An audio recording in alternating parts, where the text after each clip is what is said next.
Assembly का बयान सुन रहा था, आजकल आप नीतीश जी पे थोड़े नरम दिख रहे हैं, मतलब अटैक नहीं कर रहे हैं, क्या वजह है? कि क्योंकि आप इतने टाइम पे साथ में रहे, आप उम्मीद करेंगे वापस आ जाएंगे क्या वो? नहीं नहीं, देखिए बुजुर्ग हैं और अंदर से दिल से हम रिस्पेक्ट करते हैं। आप उनकी रिस्पेक्ट? हाँ, और आगे भी करते रहेंगे। कैसे रिस्पेक्ट के जो आदमी बार बार धोखा कर दे उसे respect ठीक है, दैट्स अ पॉलिटिकल थिंग ना, उनकी अपनी मजबूरियां नहीं होंगी। But one day when I write a book then I mention everything. क्या होगा आपकी बुक का टाइटल? वो आपको समय पे बताया जाएगा।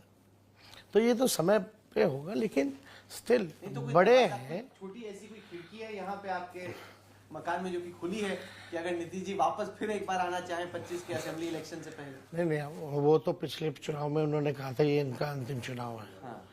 तो वो भी समझ गए हैं इस बात को लेकर के।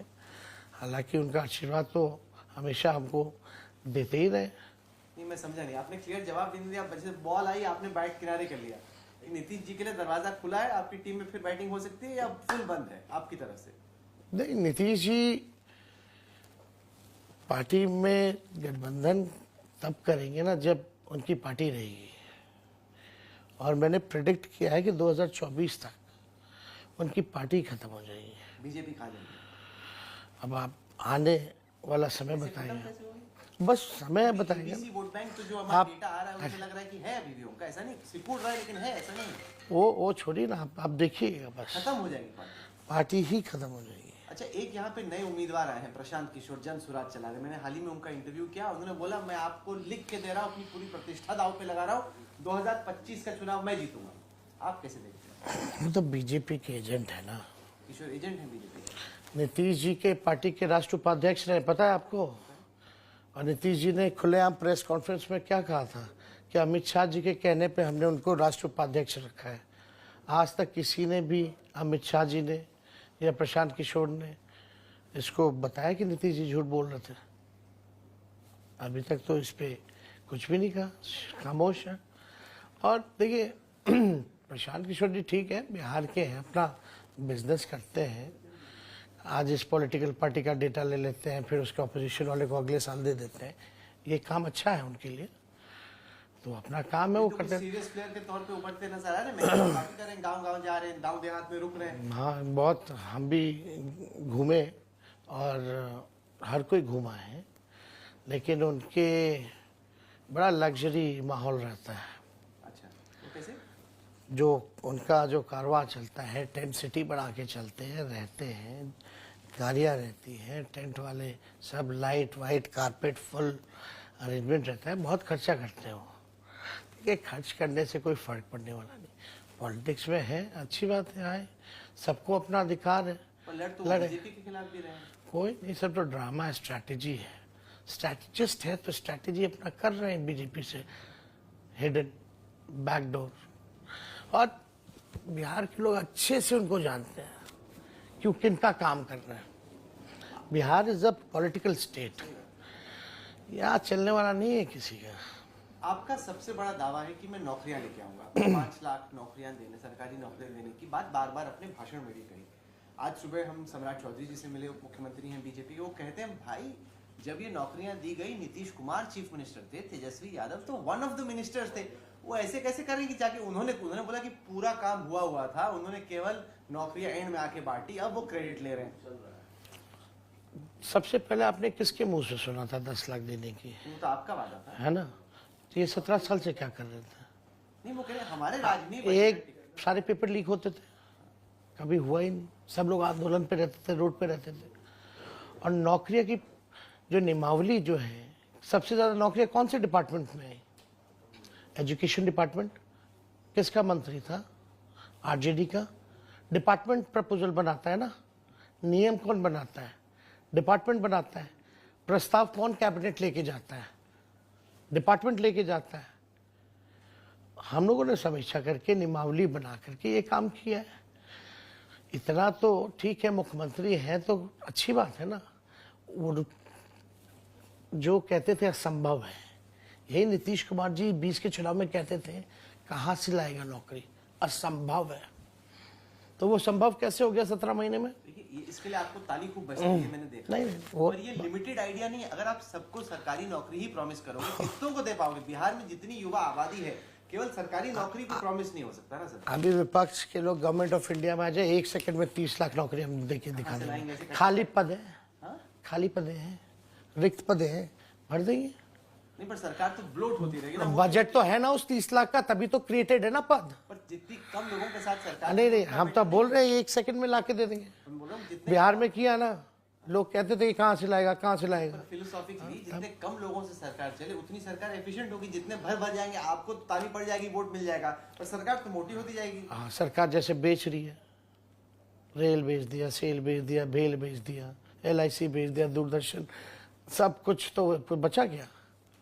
तो बेच दो, प्राइवेटाइज कर दो, आरक्षण खत्म कर दो, है ना। ये तो बड़ा अच्छा तरीका है आरक्षण खत्म करने का, कि प्राइवेटाइज कर दो।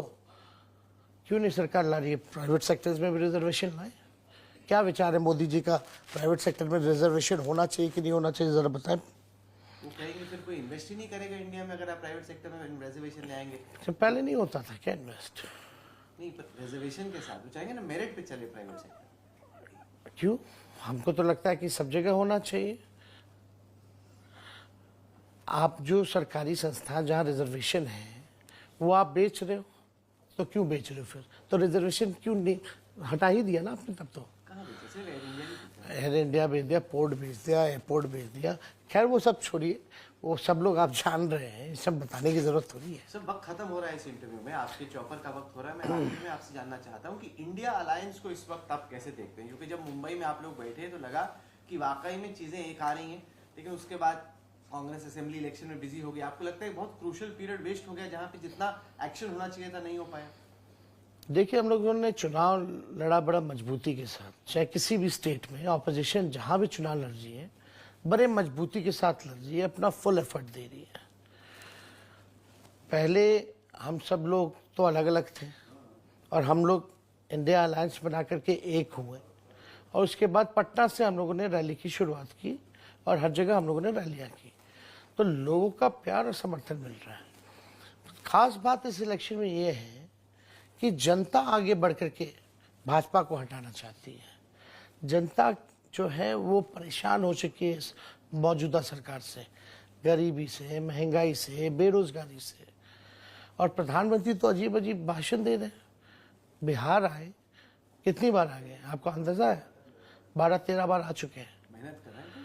अच्छी बात है, लेकिन मेहनत करें तो बताना चाहिए ना 10 साल में बिहार को क्या दिया।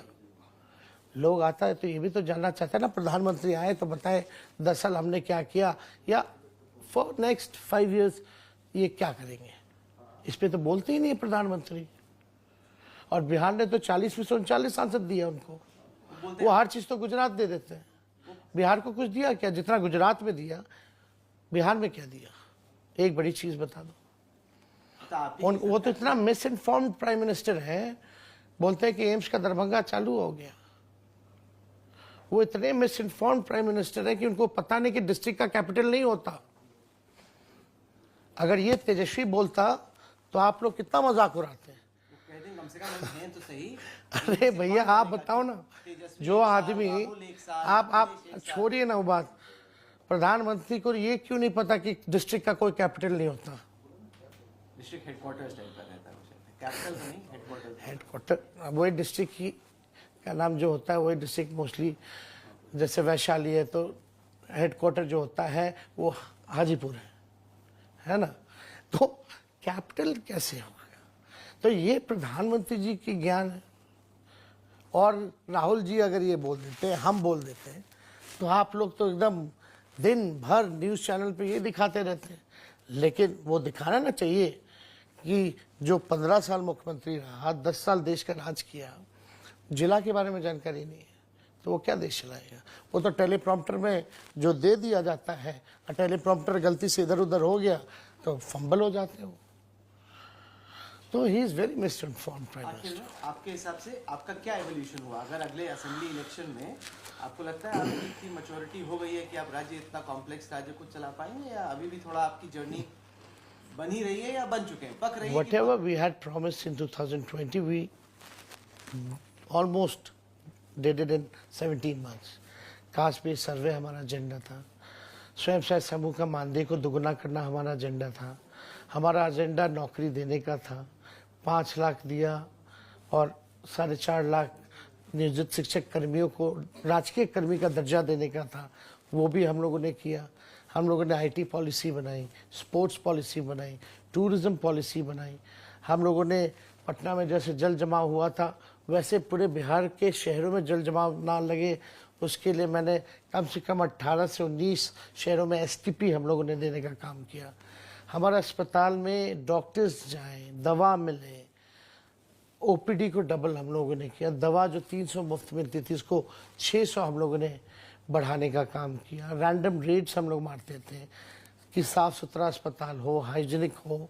कई जगह मेडिकल कॉलेज हम लोगों ने दिए, रोड्स, फ्लाईओवर्स हम लोगों ने दिए। तो काम तो हम लोगों ने किया है। तेजस्वी जी, आपने वक्त दिया, अगर मैं और वक्त लूंगा तो आपका हेलीकॉप्टर ट्रैक्टर, ट्रैक्टर का पायलट परेशान हो जाएगा। नहीं। और वक्त नहीं लेता। शुक्रिया। आपको हमारी शुभकामनाएं इस चुनाव प्रचार के लिए। आप अपनी खास तौर से कमर का ख्याल रखिए। नहीं, शुक्रिया।